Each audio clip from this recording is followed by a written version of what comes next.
the variable type matters in the way that we summarize it. And you might already start to see some of the reasons for that. So what we're going to do essentially for the rest of class today is work with data sets. You got my announcement about bringing your computer to class. In general, it's going to be a good idea to do that. Often we're going to pair the lecture with an in-class exercise.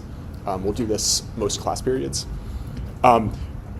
Really, working with data is best learned through practice. So instead of sitting there hearing me blather on about distinctions between variable types, what we're going to do next is actually just get our hands dirty working with the data set. And then I'll show you some examples of visualization for these different data sets, which we're going to start working with next class. Okay, so for these exercises, let me talk you through how to get started with them. So if you go to the course website, you can click on the main page, or you can just, if I were you, I would just pin the course website to your browser for the semester. One of the nice things about having this external website is you don't have to go through, how many of you love Duo Mobile, like logging in with your phone? Nice thing, you don't have to do that with my website. You can just click on it and be there immediately. So part one, we're in, this should say variable types. So you can find the slides we just went through with some of the exercise visualizations for the data sets we're about to work with. Okay, so when you scroll over to exercise 1.0, we're talking about categorical and numerical variables. So what you can do is actually just download some of these data sets. So if you click on this one, it'll open a notebook for you. Don't do it just yet. We'll get there in a second. The first thing we're going to do is download the data set for employment status. So employment's a pretty big deal right now. It's always a big deal. So we're going to work with an example data set of employment status. So if you click on this, it should download into your downloads folder on your computer a data set. And we're going to spend a few minutes just getting familiar with what data sets look like, how we think about them, and how to open them and work with them. So if you click on this, it will, so I'm using the Arc browser, which is maybe a little different than some of the others, but you can click on this. So if you go to, so in my downloads folder, it will have downloaded employment status. If you just look at it, you can see we have the employment status.csv. CSV is just shorthand for comma separated values. When you see .csv, don't get intimidated. Just know that it's a data set. It's just telling us it's a certain kind of format. We're not going to make a big fuss about that for now. If you double click on this, then it will open the data set in the software for opening CSVs that's default on your computer. How many of you have Excel installed on your computer? Okay. And how many of you have not installed it yet? Okay, totally fine. If you click on it, if you're on Mac, it should open Numbers, I believe. And if you're on Windows, it might open something else, which I'm not sure. So if you don't have Excel installed on your computer yet, one of your homework assignments for the weekend is to go to the Pitt Software Center and download Excel. Just get started with it. There's free institutional access if you go through Pitt. Okay, so when we double click on it, it opens in Excel. What we've opened is not an Excel document yet. This is a comma separated value. basically a spreadsheet that's opened in Excel. We'll talk about how to save these files as Excel spreadsheets, which can be helpful in some cases. But for now, we haven't done that yet. This is just a CSV file, your basic data set, opened in Microsoft Excel. And I'm going to zoom in a little bit just so we can look at what's here. For some of you, this might be a bunch of review, talking through what's contained in the data set. For others, it's not a review. So we're going to start, we're starting at the ground floor. So we're just going to talk through some of the details of what we're looking at here. Spreadsheets are broken into essentially like 2 dimensions. We have rows that go horizontally, and we have columns that go vertically. So each one of these is a row, and each one of these is a column. And the way Excel works is it labels the rows by number and the columns by letter. You can rename both rows and the columns, but this is the default behavior. Now, in column A, we have the household identifier.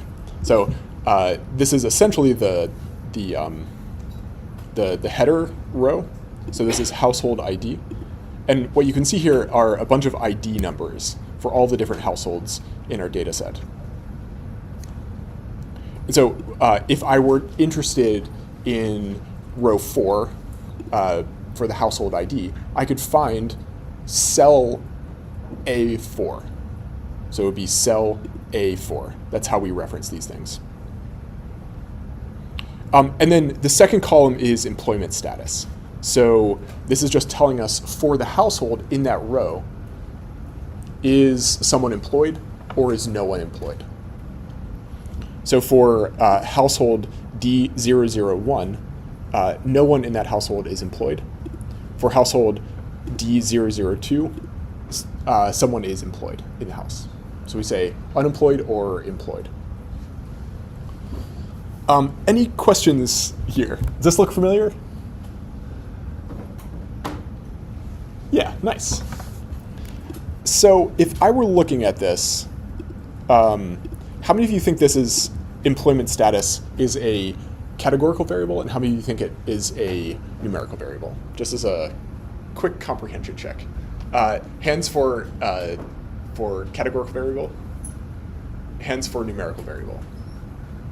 All right, nice, perfect. This is a categorical variable. And we know it's a categorical variable because employment status is best stored as categories. You could store this, if you like, as 0 and 1. So it could be 0 for unemployed and 1 for employed. So we can store it as numbers if we wish to.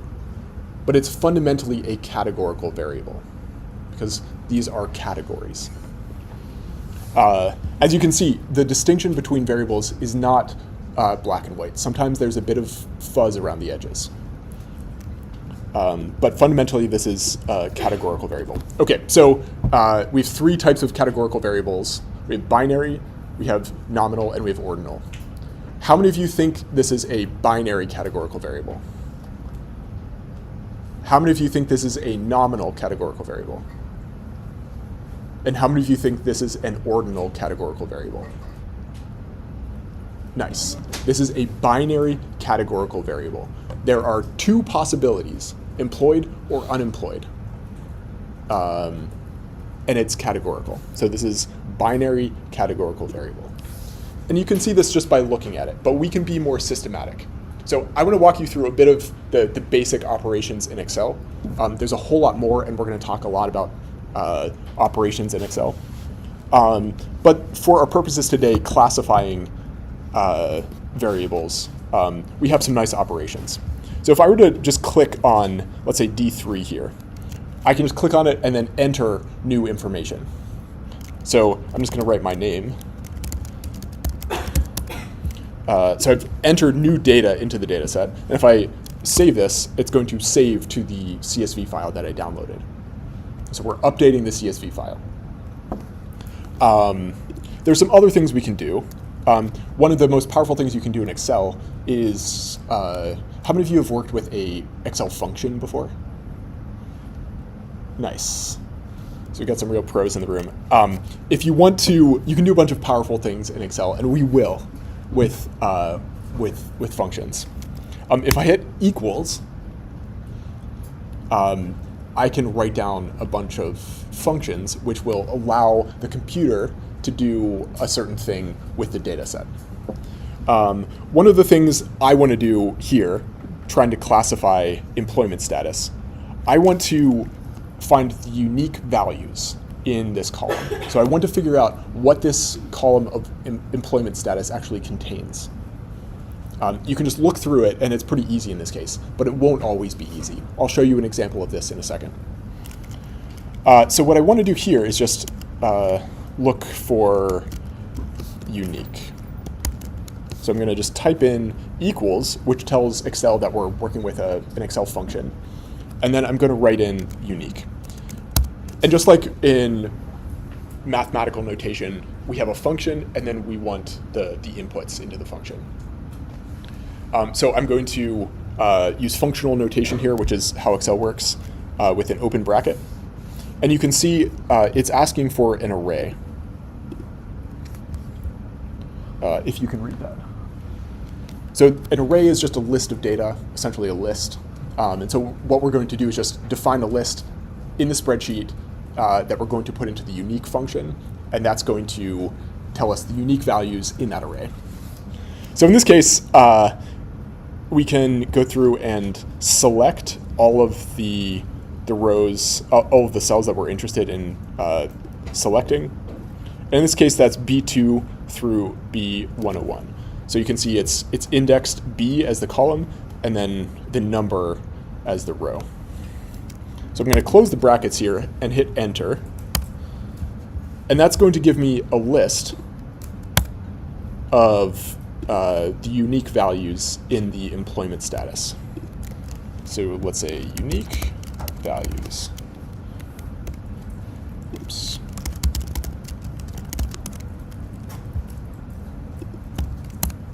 And if we want to be fancy, we could make this bold.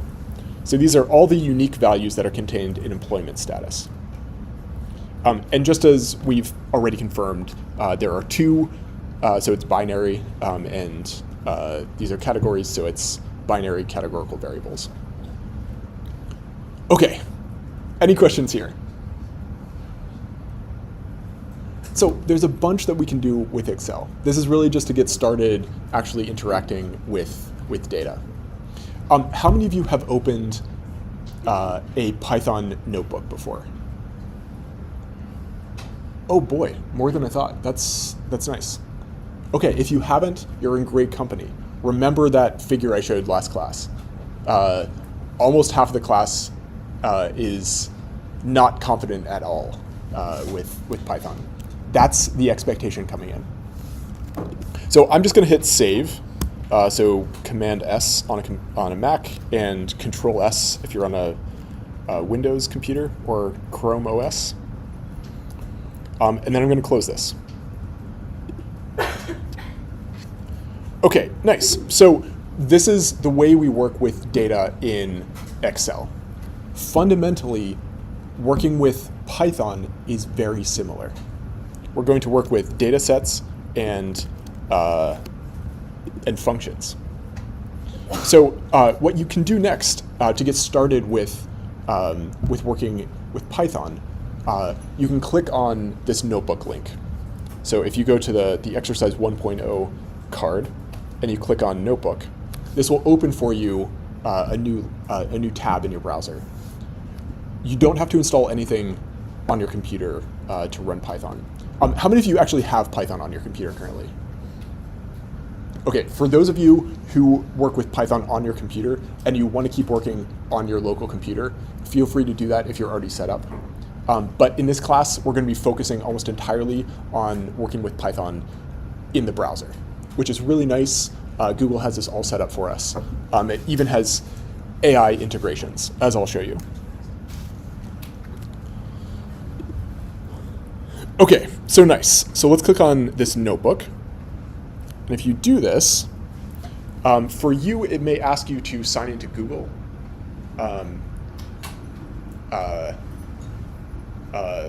For me, because I'm already signed in, it'll just bring this up in the browser. How many of you have a Google Drive account? Okay, so I'd recommend getting, if you don't have one, just getting one set up. If you click on this, it'll open it for you, and then you should be able to save this into your Google Drive account under Google Colab. Are you seeing this when you click on the link? Okay, nice. Perfect. So we're just going to do a bit of a Python demo just to get you started with some of the basics with Python, and then we're going to open the data set. And I'm going to show you that working with data in Python, you can think of as very similar, almost the exact same operations as you would do in Excel. Except instead of needing to write down all the steps you follow, you just write it down in code. So we'll talk about that in a second, but I just want to walk you through a bit of a Python demo. So, you all ready to go? So one thing we can do in math is define variables. So you often see x as a variable name.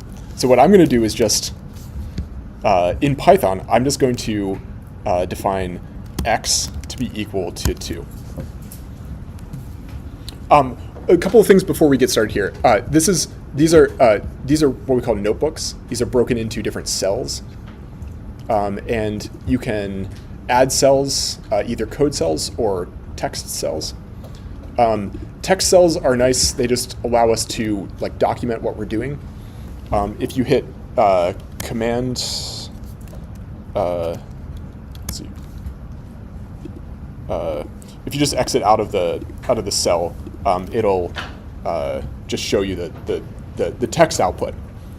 These are what we call code cells. We're going to come back to this one in a little bit. I've preloaded some things for you. So we have a text cell just telling us that this is the Python demo. And then right below, I have a code cell, which we can actually execute in Python. And in 2 minutes, you will have executed your first Python code. So the first thing we're going to do is just write out x is equal to 2 in a code cell. And what this is doing is just telling Python that we have some variable, x, and we're defining it to be the value 2. You can hit this play button if you like, or you can hit Command Enter if you're on a Mac, or Control Enter, I believe, if you're on something else. So we'll just hit Enter here, and that defines in Python this x variable. So now we know, now Python knows what x represents. And if I wanted to check what Python thinks x is, I can just go up here and click a new code cell, and then I can enter x into this cell. And when I hit this play button, it spits out for me the value of x. This is how code works. Any questions about this? It's like the simplest demo on day one. We're going to start stacking the complexity here, but this is fundamentally how code works. There's some nuances with how we work with notebooks. So let's say I wanted to redefine x to be a different number. So it's like, okay, I actually think it should be 1. If I go up here and I rewrite this equation, now x is equal to 1. Let's say I rerun this. What do you think this number is going to be? How many of you think it's going to be 2? How many of you think it's going to be 1? You're all wrong. Let's rerun it. It's going to be 2 again. It's still 2. The reason it's 2 is because we haven't rerun the definition for x. Let's rerun it and then test it. So if I rerun this cell after I redefined it from 2 to 1, and then check what the value of x is, we can now see that it's 1. So these cells aren't always implemented. You have to run each one to communicate to Python what steps you're asking of it. And handily, Google Colab will give you a green check arrow if it's a current cell. So if it's run without being edited, it'll tell you that. Okay, any questions here? So just keep your order of operations clear. Usually we just list them in chronological order going down. So let's say I wanted to do some math. So I have x is equal to 1, and let's say y is equal to 2. I'm going to run this cell, and then I'm going to add these two things together, x plus y. It's going to give us 3. So 2 plus 1, I think I learned that somewhere, I'm not really sure where. It's going to give us 3. So we can do mathematical operations in Python very easily. The next kind of thing we can do is with strings. So sometimes we don't want to record numbers, we want to record something else. I'm sorry, I'm a better door than window. So let's say I wanted to write my name down. So let's say I have a new variable. I can call it whatever I want. Let's call it name. And I'm going to I want to define name to be my name. To create a string variable, so something that spits out text for us, we're going to put parentheses around the text. So it could be these parentheses, these little ones, or it could be the big ones. Either way, I tend to like the smaller ones better. I'm just going to write down Taylor Weidman, just like we did in Excel. And then just to print out the name, I'm just going to write name at the bottom, and that will print it out. And we just run this cell, and just like magic, it prints out my name. Just like with numbers, we can add strings together. So let's say, so I got married in 2022, and my wife's last name is Craybill. Let's say we have last name, so Craybill.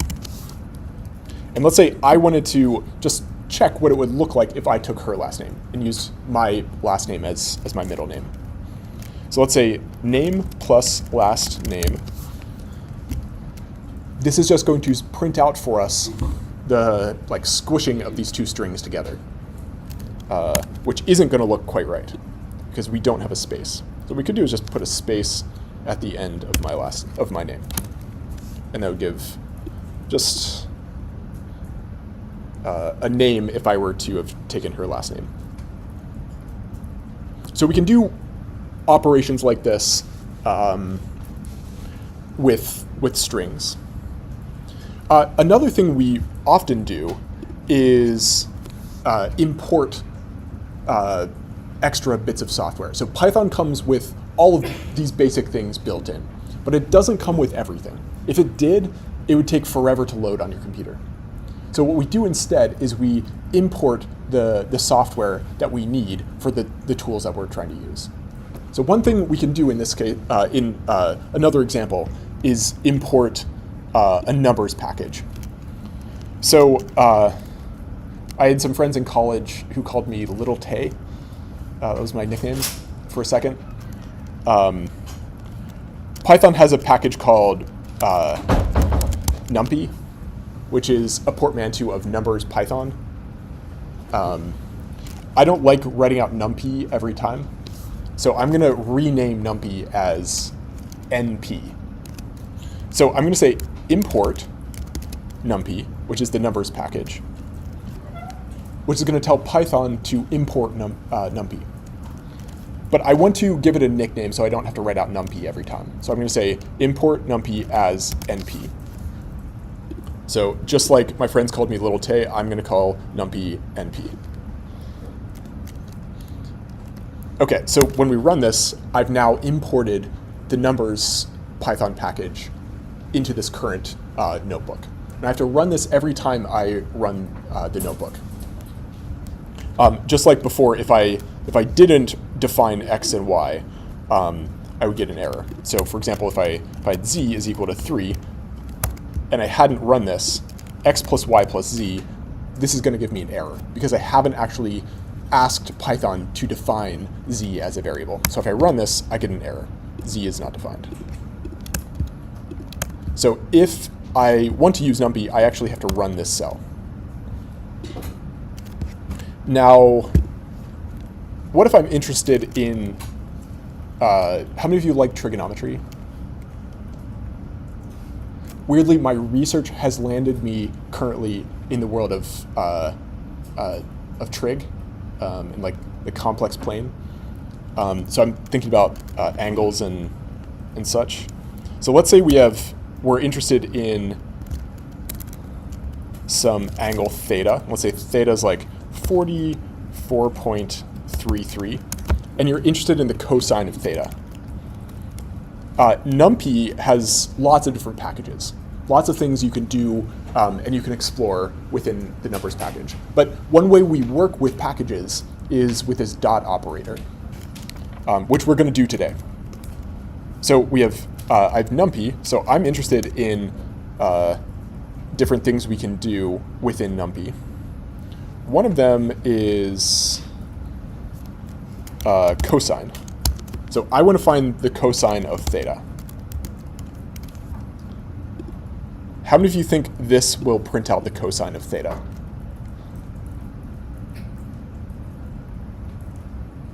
How many of you think it won't?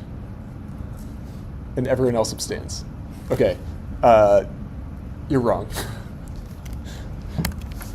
This will give us the cosine of theta. Float is just a fancy way of giving us a number.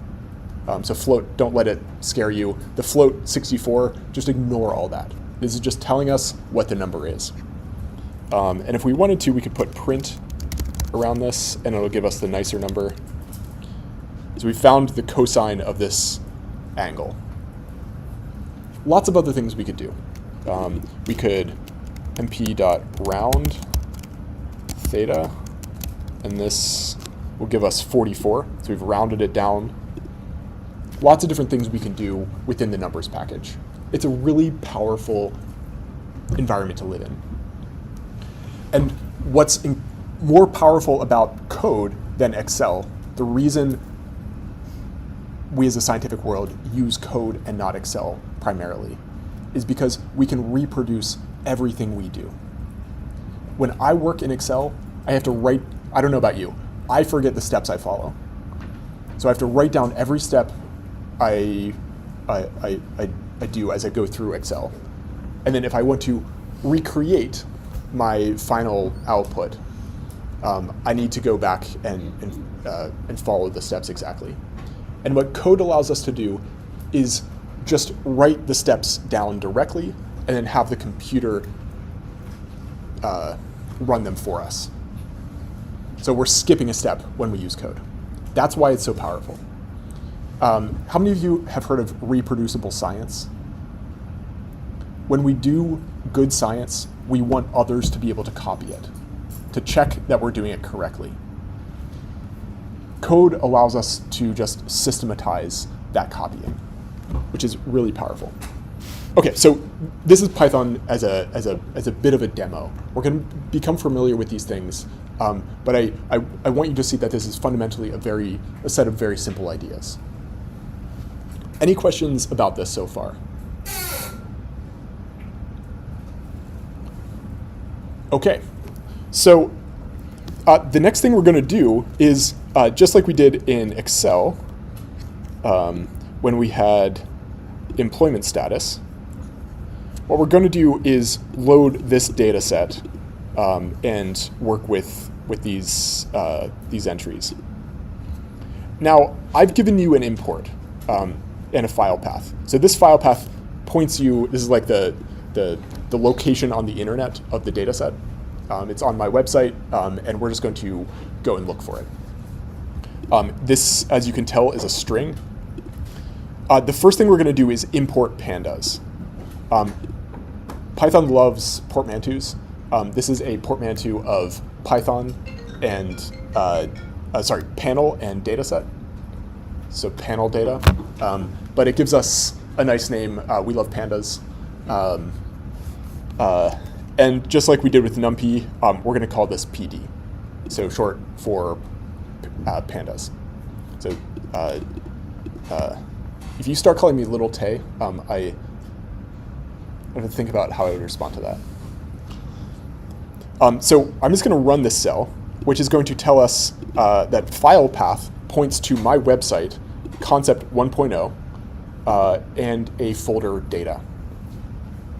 And then we're going to import the pandas package. Okay, and then I'm just going to scroll down here, and we're just going to read off what this is telling us. PD, you remember, is just pandas. And then within pandas, it has a read CSV. So you'll remember that employment status is a CSV file. So this is just saying we just want to read the CSV file. We want to open it in the Python environment. Go out, open it, and in the Python environment. And then within the brackets, we're telling Python where to look. So the first place to look is on my website. So we have file path. So we're looking at this string. And then we just want to add, just like we added Craybill to the end of my last name, we're adding employment status.csv to that file path. So we're just squishing those two things together. Look on my website in the data folder, look for the file employment status.csv. That's what this is telling us.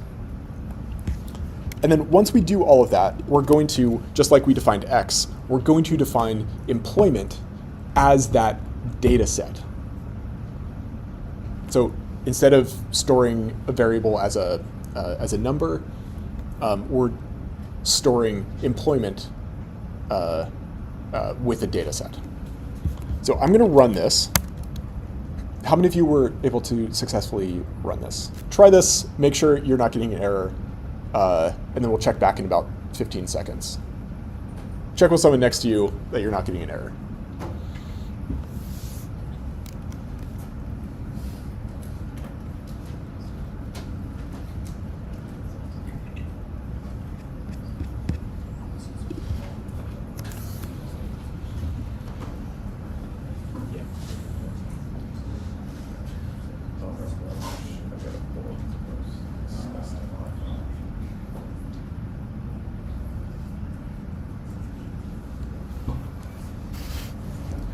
All right. So let's just check what's inside employment. And the way we can do this is just write employment into the cell. So we have employment. And then I'm just going to run this cell. And when we do that, we get a spreadsheet, technically called a data frame, that looks exactly like what we have here. So we have household ID and employment status. And that's just shown for us here. This shows the whole thing. We're missing a bunch of rows in the middle, just for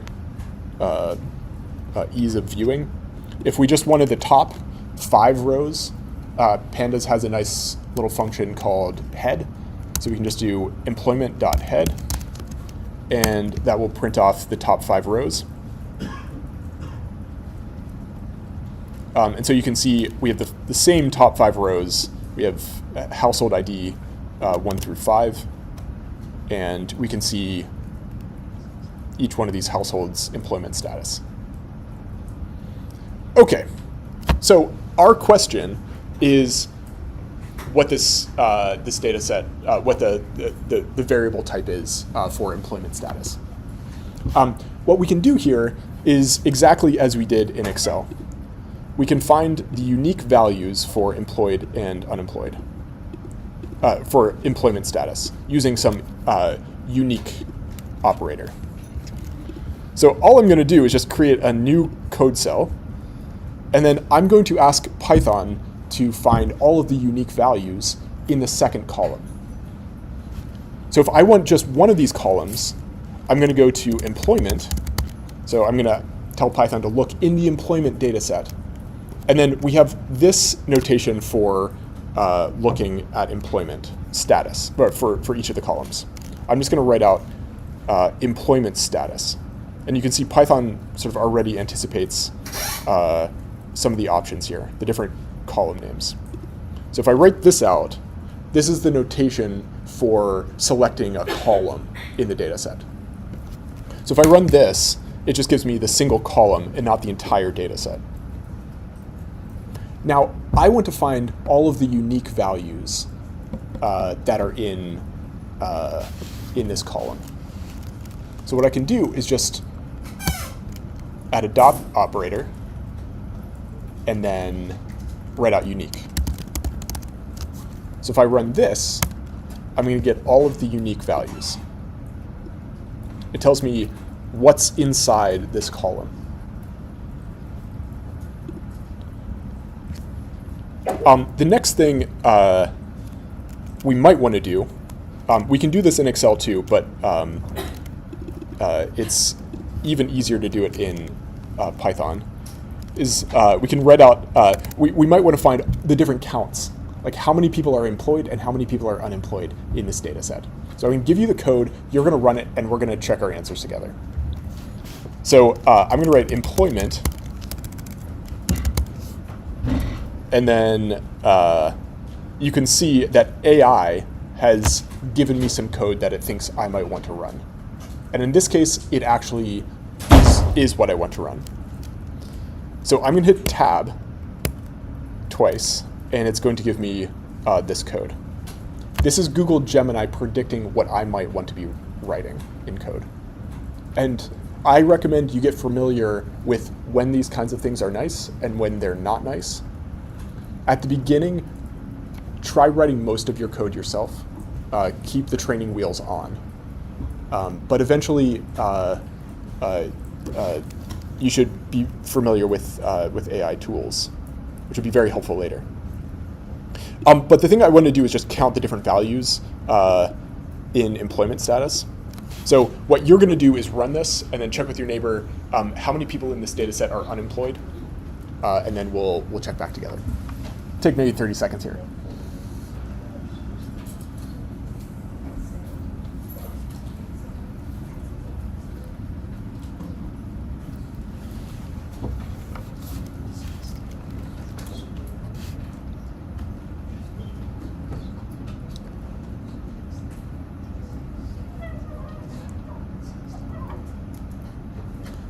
Okay, how many of you got this number for unemployed? 49?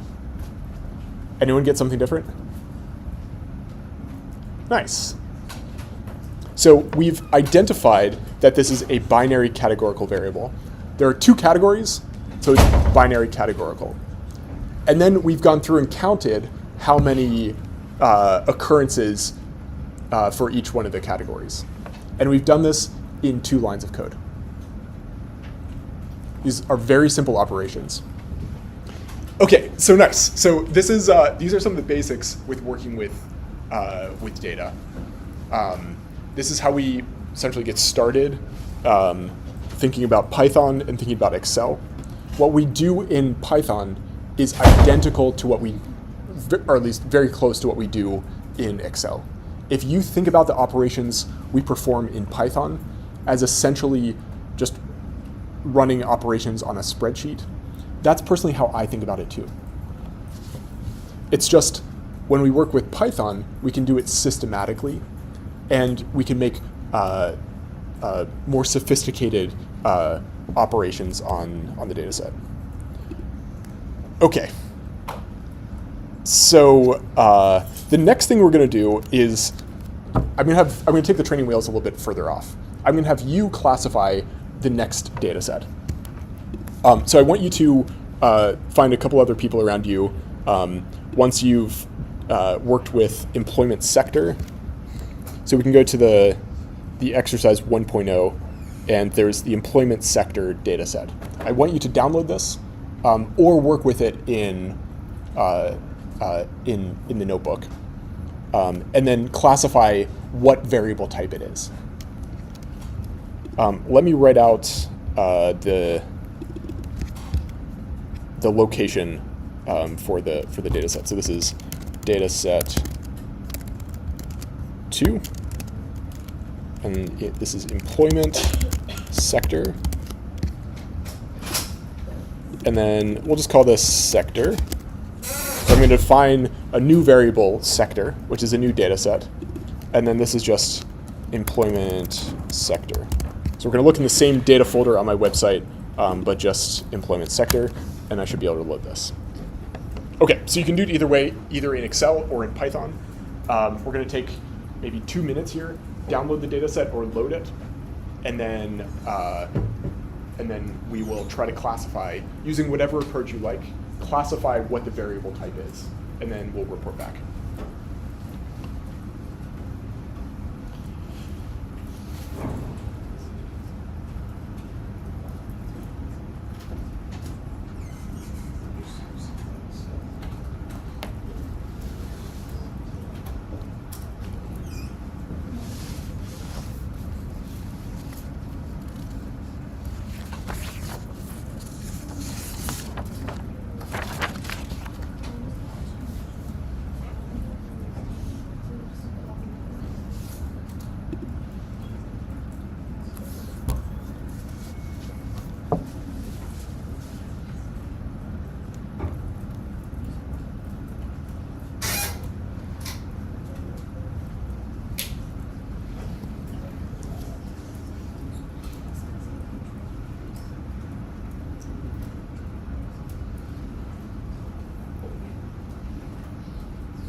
So we have to do like all of this with the employment sector? Yeah. Yeah, you can do it either way, either with the value counts or with unique. Okay. Yeah. Did you get the header of the data set to element sector up there? Oh, the header? Yes. Yeah, yep. So to get a header like that, you can just go in and click on text. And then, yeah, so this is what we call Markdown. It's a little bit, we don't need to get into the details here, but you can just do, if you do one hash, then it's very large. And then if we do 2 hashes, it's smaller. 3 hashes is smaller still, and so on. So different sizes, essentially. But we don't really need to worry about that so much. Okay, thank you.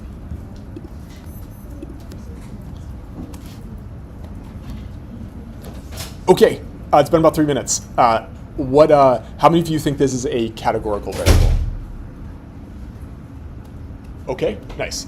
How many of you think it's a numerical variable? Okay. Within categorical, how many of you think it's a binary categorical variable?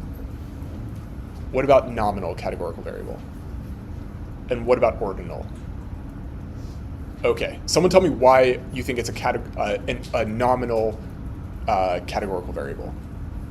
So for one, it's categorical because you can put them in categories. They're not numbers. Yeah. And it's nominal because it's not like some sort of regression where it would be ordinal, where you could put them in a specific meaningful order. Yeah. And it's not binary because there are more than 2 options. Nice. So it's unordered, and there are more than 2 options. So it would be nominal categorical. Okay, so let's just show this on screen here. So we have sector, and just to look at this, you can see it's like we have all these IDs, and then each one of these sectors. So this one's pretty easy to see just by looking at it, what kind of variable it is. But I want to be a little more careful and actually select all of the unique values. So I can use unique. Whoops. Let's do sector. And that'll get me all of the unique values in that column. And if I want it to be even more comprehensive, I could write out count values. Whoops, value counts. So we get the different counts by manufacturing or by employment sector. And this is going to be very useful for us when we turn to visualizations. We like to know the counts. It gives us not just an insight into what's in the data set, but how frequent each one of the categories is. So we'll talk about ways of visualizing this next time. But for the sake of time, I'm going to have you go through the rest of these different data sets on your own. I have 3 listed on the course website. So we have employment status and employment sector, which we've already done. You can look at economic optimism just by clicking on this and downloading it.